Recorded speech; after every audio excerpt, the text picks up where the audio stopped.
पाकिस्तान के सियासी संकट के बीच आपने एक चीज गौर की होगी, इमरान के खिलाफ अक्सर गो नियाजी गो के नारे लगते हैं। आखिर इन नारों का मतलब क्या है?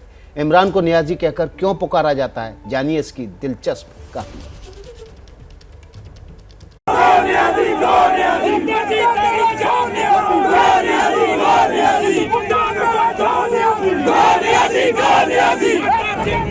पाकिस्तान के सुप्रीम कोर्ट में सरकार इमरान खान की हारी और नारे लग रहे हैं नियाजी के खिलाफ।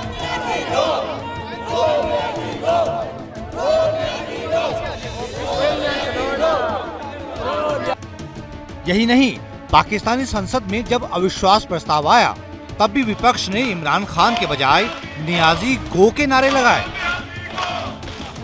एक हमारी तजारती बरादरी जो है,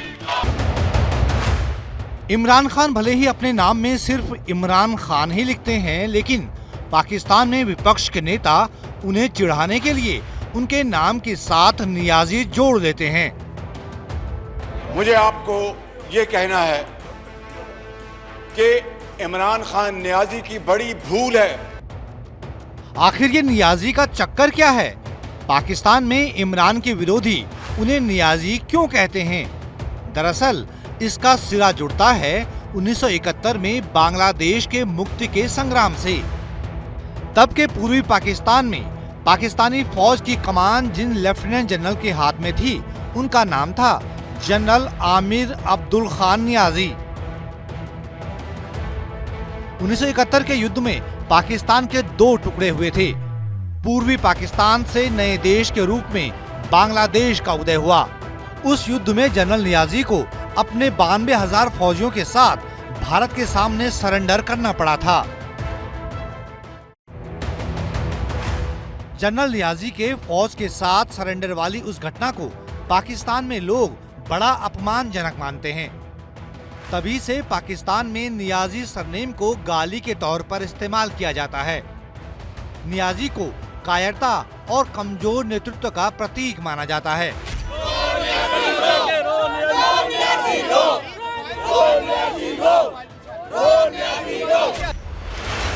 इसी का असर है कि इमरान खान भी अपने सरनेम में नियाजी नहीं लगाते, लेकिन विपक्ष के नियाजी वाले तानों से तंग आकर एक बार तो संसद में इमरान खान ने अपनी झुंझलाहट इस तरह निकाली थी।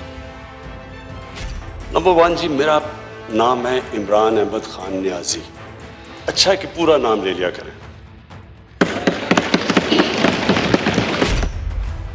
एक बार तो भारत ने भी संयुक्त राष्ट्र में इमरान खान को नियाजी की याद दिलाई थी। ये 2019 की बात है। Prime Minister Imran Khan Niazi are not a phenomenon of today's vibrant democracies. Imran ने भले ही अपने नाम के साथ नियाजी से पीछा छुड़वा लिया हो, लेकिन नियाजी इमरान खान का अब भी पीछा नहीं छोड़ रहा है।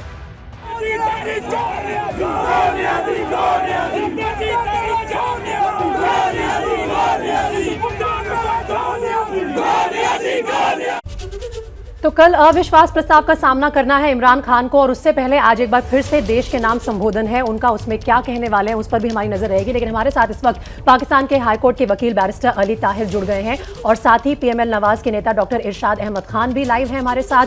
उसके अलावा पाकिस्तान में हो रही हर सियासी हलचल की पल पल की खबर इस्लामाबाद से हमारे सहयोगी हमजा अमीर लगातार हमें दे रहे हैं, और साथ ही विदेश मामलों के एक्सपर्ट संजीव श्रीवास्तव जल्द हमारे साथ जुड़ेंगे।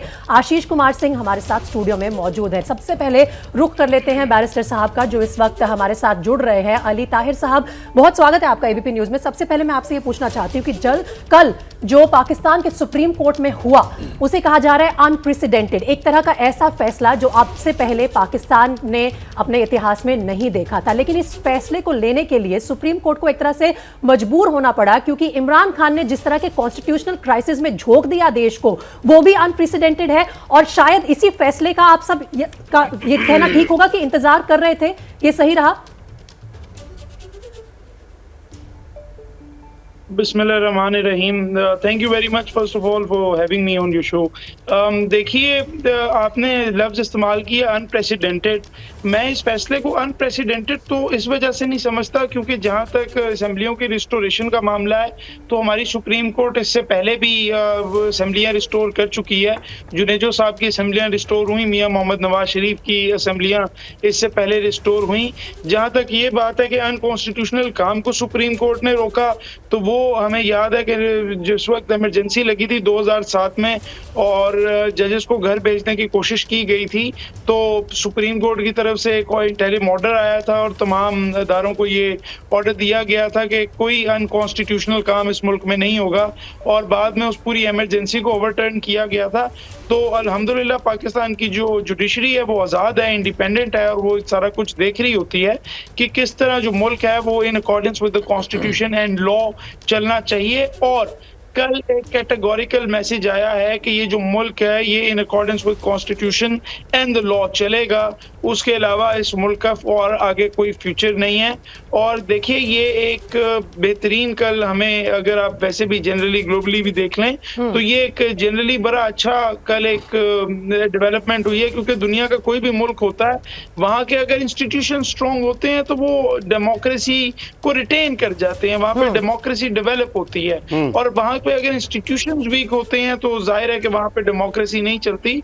तो पाकिस्तान ने कल प्रूव किया है कि हमारे यहाँ पे डेमोक्रेसी स्ट्रॉन्ग है, इंस्टीट्यूशन स्ट्रॉन्ग है और जुडिशरी कंप्लीटली इंडिपेंडेंट है। कल वोट है नो कॉन्फिडेंस का in accordance with the constitution वो होगा, और जो इस मुल्क की पार्लियामेंट जिसको चाहेगी वो इस मुल्क का वजीर आजम बनेगा। एक सवाल ये भी है कि चेयर जो है वो कॉन्स्टिट्यूशन में पार्लियामेंट के भीतर सुप्रीम होती है, लेकिन क्या सुप्रीम कोर्ट ने इस जजमेंट के बहाने उस चेयर के रूलिंग पर भी कब्जा नहीं कर लिया है?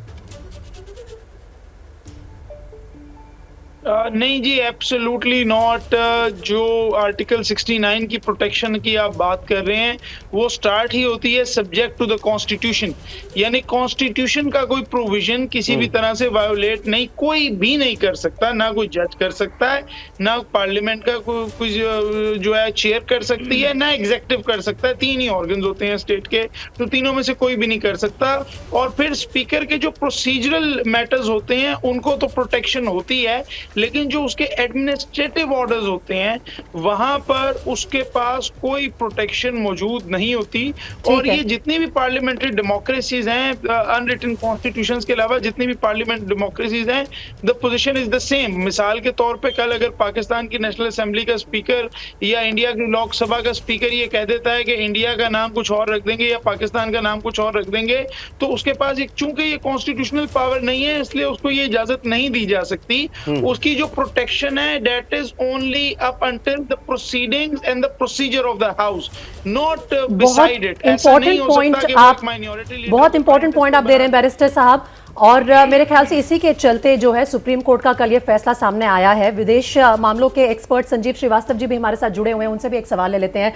संजीव, थोड़ी देर पहले जब चर्चा चल रही थी तो ये कहा गया कि इमरान खान को आर्टिकल 5 का इस्तेमाल करना उल्टा पड़ गया, गलत पड़ गया। क्या आपकी भी समझ के हिसाब से ऐसा ही कुछ हुआ इमरान खान के साथ? और खास तौर पर वो जो चिट्ठी का वो हवाला दे रहे थे अभी तक वो प्रोड्यूस नहीं कर पाए हैं और सुप्रीम कोर्ट ने इसको ध्यान में रखते हुए अपना कल का फैसला सुनाया। जी, आपने बिल्कुल ठीक कहा। ये जो आर्टिकल 5 का हवाला देना, उसका रेफरेंस देना इमरान खान के लिए बिल्कुल भी उनके लिए भारी पड़ गया है। और इस जो आर्टिकल 5 है इसमें जो संविधान है पाकिस्तान का और पाकिस्तान का जो राष्ट्र है उसके प्रति लॉयल्टी की बात कही जाती है। और उन्होंने इस तरीके का जो डिप्टी स्पीकर थे उन्होंने कहा कि ये विदेशों से साजिश हो रही है, इस वजह से मैं इस प्रस्ताव को पूरी तरीके से खारिज करता हूं। तो ये उन्होंने जो हवाला दिया है और जाहिर है कि ये सबूत भी नहीं दे पाए हैं।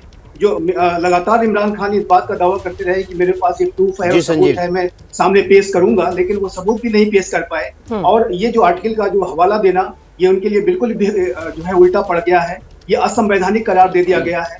और मैं ये कहूंगा यहाँ पे कि ये जो पाकिस्तान का जो कल का वर्डिक्ट आया है ये पाकिस्तान के जो संविधान के लिए, पाकिस्तान के जो भी पॉलिटिकल सिस्टम है उसके लिए एक बेहतर डेवलपमेंट है। क्योंकि जिस तरीके का जो ड्रामेटिक डेवलपमेंट हुआ था नेशनल असेंबली के डिप्टी स्पीकर के द्वारा एक ऐसे समय में कि जब वोटिंग होने वाली थी अंत समय में जाकर के उन्होंने जिस तरीके से प्रस्ताव को निरस्त बिल्कुल किया संजीव, था, और ये दुनिया वो ने जो पूरा देखा एक था किस ड्रामा तरह से रचा गया था, प्रस्ताव उसकी उन्होंने वजह से निरस्त ये किया था और उसके बाद ये मामला पूरी तरह से सुप्रीम कोर्ट के हवाले चला गया।